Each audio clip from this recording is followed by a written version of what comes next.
सैयद मोहम्मद अली साहब हमारे साथ मौजूद हैं, सीनियर तज्ज़िया कार हैं, उनसे इस बारे में बात कर लेते हैं। सैयद अली साहब, बहुत शुक्रिया आपके वक्त का। पाकिस्तान तहरीक इंसाफ में इख्तलाफात और धड़ेबंदियाँ तो मौजूद हैं, जो कि वक्तन फ़वक्तन हम सुनते रहते हैं, खबरें सामने आती रहती हैं, लेकिन ये जो इक़्तिदार की जंग है, ये अब मज़ीद शिद्दत इख्तियार कर गई है और अब ये जो ऑडियो मंजर आम पर आई है, ये बाकायदा तौर पर इसका सबूत है।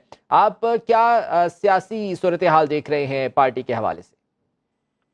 बहुत शुक्रिया जी। देखिए, ये वैसे तो ये तकलीफ दे अमर है कि ये तकलीफ दे हक़ाइक़ अब आवाम के सामने आ रहे हैं, लेकिन इसमें एक मुस्बत पहलू भी है कि जो एक बहुत ही बुलंदोबांग और नज़रियाती फेक नैरेटिव इस पार्टी ने मुरतब किया था रियासत मदीना का, उसके पीछे दरअसल जो महलाती साजिशें हैं, जो पावर स्ट्रगल है और जो कानूनी मामलात हैं और जो असल में सियासी हक़ाइक़ हैं, उनको कैसे कामयाबी और चाबुकदस्ती से छुपाया गया था।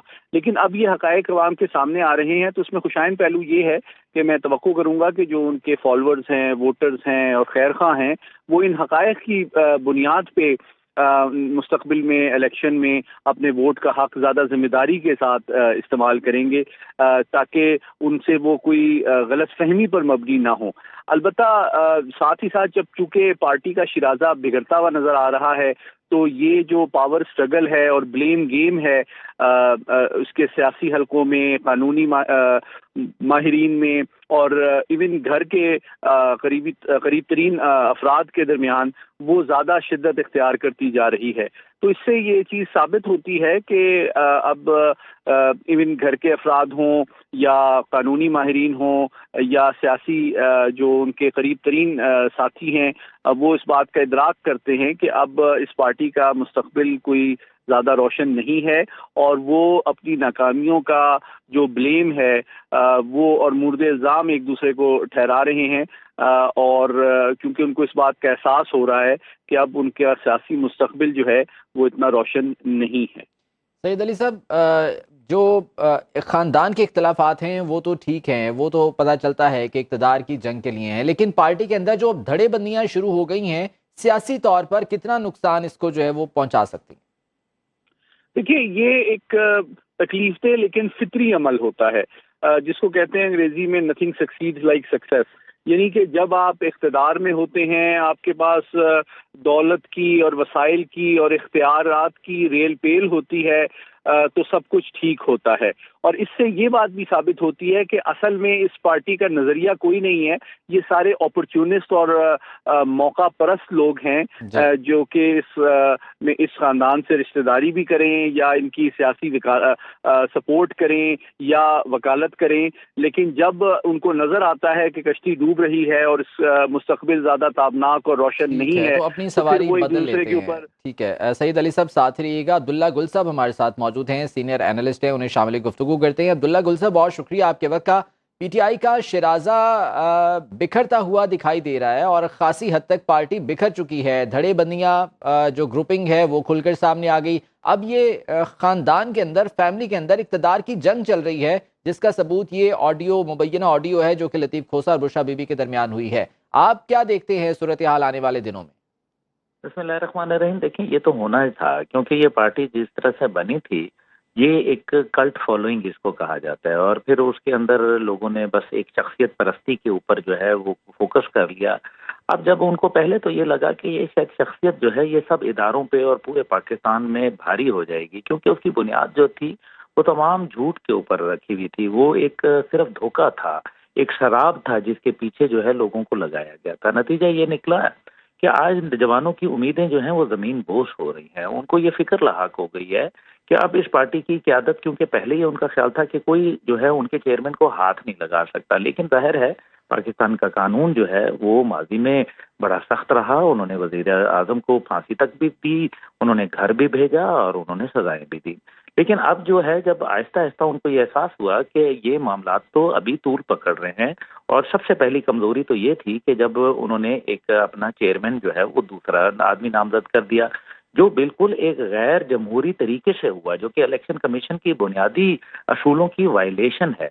اب اس کی بنیاد کے اوپر ظاہر ہے جب خاندان کے اندر بہت سارے لوگ تھے جن کی نظریں لگی ہوئی تھیں، تو یہ چاہتے ہیں، ایک طرف بہنیں ہیں، ایک طرف جو ہے ان کی زوجہ ہے، اور زوجہ بھی ایسی کہ جنہوں نے ماضی کی جو زوجہ تھی ان کو بھی گھر بھجوا دیا، حالانکہ تب ان کی جو ہے وہ شادی بھی نہیں ہوئی ہوئی تھی، اور تب تک تو ایک پیر اور مرید کا تعلق رہا، اور پھر خود جو ان کے چیئرمین ہیں وہ یہ ذکر کرتے رہے کہ میرے تو جو تمام فیصلے ہیں وہ میرے مرشد کرتے ہیں۔ بھائی وزیر اعظم آپ کو پاکستانی قوم نے بنایا، پاکستانی قوم نے آپ کو ووٹ دیے، پاکستانی قوم نے آپ کی اہلیہ کو ووٹ نہیں دیے تھے، اور آپ نے تمام اختیارات، تمام جو اقتدار تھا وہ آپ نے اپنی اہلیہ کے ہاتھ میں دے دیا۔ جو وزیر اعلیٰ کو جو ہے وہ فون کر رہی، آپ ٹھیک ہے آپ کا ایک دینی اگر لگاؤ تھا تو اس کو دینی کی طرف رکھتے نا، بجائے اس کے کہ آپ کسی کی پوسٹنگ ٹرانسفر اور باقاعدہ صوبے کے معاملات کے اندر اور وفاق کے معاملات کے اندر مداخلت کرنا، میرے خیال ہے یہ تو بڑا ہی غلط ہے۔ اور پھر جو فورینزک ہے وہ کسی پہ نہیں کرایا گیا، چاہے وہ آڈیو لیکس جو تھیں وہ جج صاحبان کی تھیں، چاہے وہ سیاستدانوں کی تھیں، چاہے وہ 9 مئی کے حوالے سے جو ہے لوگوں کو ورگلانے کی تھیں، یا وہ سیاست کے اندرونی یا ذاتی معاملات کی تھیں، ان کو کسی نے جو ہے وہ یہ نہیں کہا کہ جناب یہ جو لیکس ہیں یہ فورینزک کروائے جائیں۔ جبکہ بابر اعوان صاحب کو جب جو ان کے وکیل تھے اس وقت کے، بابر اعوان صاحب کو جب کہا گیا کہ جناب آپ نے جو ہے یہ فورینزک کروانا ہے، تو بابر اعوان صاحب جو ہے انہوں نے وہ درخواست واپس لے لی اور وہ فورینزک نہیں کروایا۔ اس کا مطلب ہے کہ وہ تمام درست تھیں۔ اگر یہ اس قسم کی باتیں جو ہیں وہ بالکل میرے خیال میں غیر معیوب باتیں جو ہیں اور غیر جمہوری جو باتیں ہیں وہ سامنے آ رہی ہیں لوگوں کے، تو کیا سیاست کے اوپر کیا اثرات مرتب ہوں گے؟ عوام الناس جو ہے وہ اس نظام سے جو ہے بدزن اور باغی ہو رہی ہے۔ ابھی جب انتخابات بھی سر پہ ہیں، انتخابات کی ڈیٹ جو ہے وہ اناؤنس ہو چکی ہے، پاکستان تحریک انصاف کو سیاسی طور پر آپ کیا سمجھتے ہیں کتنا نقصان اٹھانا پڑے گا؟ بیرسٹر گوہر خان کو جب پارٹی چیئرمین نامزد کیا گیا تو اس کے بعد جو بچی خوشی پارٹی تھی وہ بھی خاصی نالاں دکھائی دے رہی ہے۔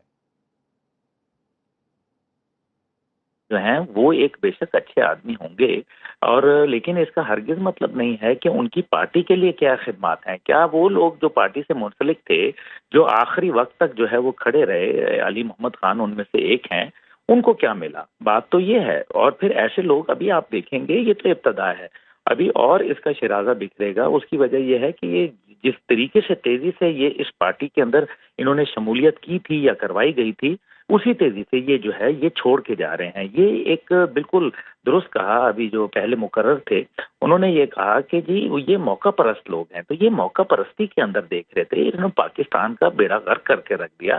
پاکستان کے لوگوں کا جو ہے کوئی نہیں سوچنے والا، کوئی آج یہ نہیں بات کر رہا کہ لوگ غریب سے غریب تر ہو رہے ہیں، 9.5 کروڑ لوگ جو ہیں سطح غربت سے نیچے رہ رہے ہیں۔ کوئی پارٹی کے وہ جو تمام جو 1 کروڑ نوکریاں تھیں، 50 لاکھ گھر تھے، وہ کہاں گئے وہ وعدے؟ وہ سارے کے سارے ہوا کے اندر بہہ گئے۔ کسی نے یہ نہیں پوچھا کہ ان کا جو چیئرمین ہے اس کا جو گزر بسر ہے وہ کیسے ہو رہا ہے۔ انہوں نے بانی گالہ میں بھی گھر رکھا ہوا، لاہور میں بھی گھر رکھا، وہی اس کے لیے اخراجات جو تھے وہ بے بہا اخراجات تھے۔ لیکن آج کل یہ ہو رہا ہے کہ جو آپ کے اوپر کوئی بات کر دے تو اس کی کردار کشی کی جائے، اس کو بجائے منطق سے، دلائل سے جواب دینے کے آپ اس کو گالی دینا شروع کر دیں۔ تو یہ کیسے ممکن ہوگا؟ یہ کب تک چلے گا؟ اس لیے یہ جو ان کا اورا ہے، جو ایک انہوں نے جو ایک اپنا امیج کریٹ کیا ہوا ہے وہ بری طریقے سے ٹارنش ہوا۔ اور پھر ظاہر ہے اب جو خواتین کی جو جنگ ہوتی ہے یہ بڑا ہی خطرناک ہوتی ہے، کیونکہ خواتین کی جنگ جب آپس میں شروع ہو جائے تو نہ عزتیں محفوظ رہ جاتی ہیں، اور نہ جو ہے گھرانے محفوظ رہتے ہیں، اور نہ سیاست نہ پارٹیاں، کوئی محفوظ نہیں رہے گا۔ اس کے شر سے جو ہے بہتر یہ ہے کہ پارٹی کو بچنا چاہیے، ورنہ ان کا مستقبل آنے والے الیکشن میں جو ہے بہت ہی زیادہ مدھم اور تاریک ہو جائے گا۔ بہت شکریہ آپ کے وقت کا۔ سینئر تجزیہ کار عبداللہ گل صاحب ہمارے ساتھ موجود تھے، سید محمد علی صاحب سینئر اینالسٹ ہمارے ساتھ موجود تھے، آپ کے وقت کا بھی بہت شکریہ۔ اب خبر آپ کی دسترس میں، ہر وقت بر وقت۔ ابھی سنو نیوز کے یوٹیوب چینل کو سبسکرائب کیجئے، بیل آئیکن پر کلک کیجئے اور باخبر رہیے ملکی اور بین الاقوامی حالات سے یقین کے ساتھ۔